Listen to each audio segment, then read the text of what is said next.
Into the holidays, you may be ordering a number of things online, and some of it could be fake. U.S. Customs and Border Patrol agents in Cincinnati say much of it comes from overseas, and the sales support international criminal organizations. Tonight, only on WCPO 9 News, reporter Sean Delancey takes us behind the scenes with customs agents as they intercept fake goods and dangerous shipments that include drugs, guns, and more.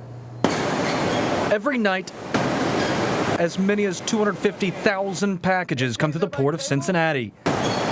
It's up to Border Patrol to ensure what's inside is what it's supposed to be. We're here to find the proverbial needle in the haystack. Jeremy Clark is acting chief at the Cincinnati Express Hub. He's directing a small army of officers to sort through packages to find illegal imports to the U.S., like all of these fake products. That's Louis Vuitton. I see no difference here with the naked eye. Right, so some of the differences you won't see from the naked eye, but when you go and you touch and you can feel the quality. Necklaces to perfume, walkie-talkies to watches. The problem is, when you're feeling the product, it's too late. I really wish that you all at home could feel the weight of this cheap bag, and frankly, it stinks. During the last year, U.S. Customs and Border Patrol at this port seized counterfeit goods worth nearly $163 million. But it's not just about the cost. A lot of this stuff goes in your body.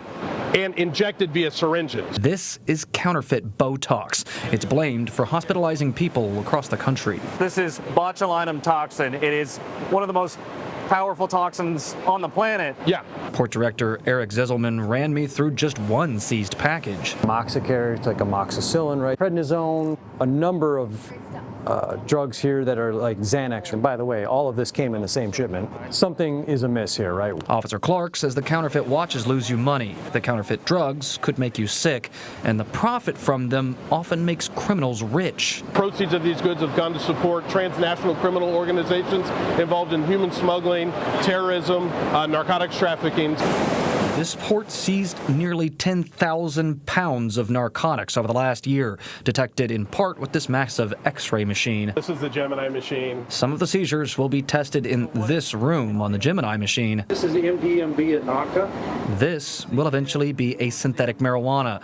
It's just part of the drug's chemical mixture. Now, the trend in narcotics is that we're seeing parts of narcotics being shipped into the United States to be made and completed here. Clark says the criminals are getting more and more clever, so it's up to their agents to keep learning, keep working, and he says they've got the passion to do it. We have an ability, and a unique ability, to directly impact and affect our communities.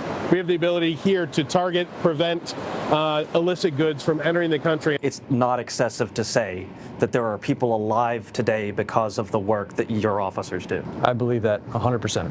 Clark says some of the responsibility for keeping these counterfeit goods out of the country comes down to you. He says if a deal looks too good to be true, it is. It's also important to vet the website or company that you're buying from to make sure it's legit before hitting the buy button by looking for things like physical addresses and phone numbers.